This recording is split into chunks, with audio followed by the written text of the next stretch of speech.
बर्फ़बारी हुई है। मैं वही देखने आया था क्योंकि बीच में कुछ शिकायतें आई कि बर्फ़ को हटाने के हवाले से या बिजली के रेस्टोरेशन के हवाले से, तो वो देखने आया मैं। और यहाँ पे पिछले दिनों गुलमर्ग के लिए एक नया स्की लिफ्ट का जो इनॉग्रेशन हुआ वो चेक करने आया हूँ। इसमें कुछ खामियां हैं, अब अफसरों के साथ बैठ के उनको अब दुरुस्त किया जा रहा है। लेकिन बड़ी बात यह है कि बर्फ़ पड़ी, अभी तक तो जनवरी सारा सूखा पड़ा हुआ था। इस बर्फ़ से एक तो टूरिज़म से हमें बहुत फ़ायदा मिलता है क्योंकि बहुत लोग बर्फ़ का ही इंतज़ार कर रहे थे, अब वो आना शुरू कर रहे हैं। और गर्मियों में अगर हमें ये बर्फ़ नहीं मिली होती, अभी गर्मियों में पानी की बहुत सख्त किल्लत रहती। तो अल्लाह का शुक्र है कि बर्फ़बारी शुरू हुई है। 26-27 को और बर्फ़ की उम्मीद है और अच्छा है। तो मैं तो सोच रहा था कि अभी चालू होगा, लेकिन जैसे मैंने कहा इसमें एक आध चीज़ दुरुस्त करने की ज़रूरत है। तो शुक्र है मैं खुद आया, नहीं तो पता नहीं ये चला पाते भी नहीं। लेकिन मैंने इनसे कहा हुआ मेरे जाने से पहले मैं देखना चाहता हूँ कि ये चले, तो मैं यहाँ से अभी इनके पीछे लगा हुआ हूँ। उम्मीद करता हूँ कि 1-2 घंटे में ये जो है इस्तेमाल करने के काबिल होगा। लेकिन अभी तक मुझे अफसोस है कि अभी तक ये कर नहीं पाए। होने चाहिए। पिछले साल आपको याद है 3 बार हमें पोस्टपोन करने पड़े क्योंकि वक्त पे बर्फ़ हमें मिली नहीं।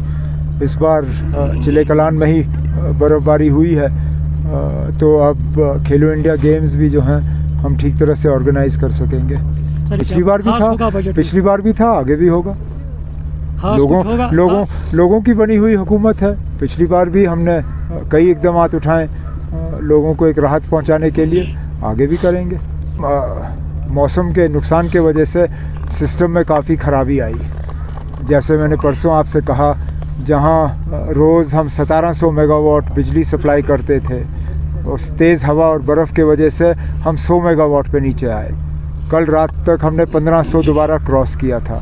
अब जो सबसे दूर दराज इलाके हैं और जहां सबसे ज़्यादा बर्फ़ पड़ी, जाहिर सी बात है वहां थोड़ा सा टाइम लगता है, लेकिन अफसरों ने मुझे उम्मीद दी है कि आज तक वो सारा मुकम्मल करेंगे। सर कल ही हमने दिया था, अब उसके लिए ऑर्डर का इंतज़ार था, अब ऑर्डर भी हो चुका है। ठीक है ना। अच्छा सर, कल तरुण चुग ने कहा कि जो जम्मू के अलग स्टेट का जो बात की जा रही है, तो उन्होंने कहा कि ये नेशनल कॉन्फ्रेंस ही कर रही है, जबकि उन्होंने कहा कि हमारे पास कुछ ऐसा कोई लाहे अमल नहीं है। हाँ तो ठीक है, अच्छा है उनके पास नहीं है, क्योंकि शुरुआत तो उन्होंने ही की। अब मैं उनके किन MLAओं का नाम लूँ जिन्होंने ये शोशा चलाया। अब अच्छा है अगर तरुण चुग ने कहा है कि ये उनका मौक़िफ़ नहीं है। हम तो पहले से ही जम्मू कश्मीर को इलाहिदा होते हुए नहीं देखना चाहते थे। लद्दाख को अलग इन्होंने किया, लद्दाख का बेड़ा गर्क इन्होंने किया। हम तो कहते हैं लद्दाख को वापस जम्मू कश्मीर के साथ जोड़ दो। ये तो कभी अलग होना ही नहीं चाहिए था। हम जम्मू को भी अलग करने के हक़ में नहीं थे। ये तो बीजेपी और कश्मीर में एक आध आपने देखा होगा, बीजेपी के जो दोस्त हैं वही ये शोशा चला रहे थे, हम नहीं। मेडिकल कॉलेज की सीटों में इसका ऑपोजिट होता है, तो फिर आप लोग बड़े खुश होते हो। अब एक इम्तिहान है, मेरिट है, अब उसके बाद नतीजे आ जाते हैं। एक टीम में किसी का पलटा भारी होता है तो क्रिकेट टीम में किसी और का, एक इम्तिहान में कोई आता है तो दूसरे इम्तिहान में कोई और।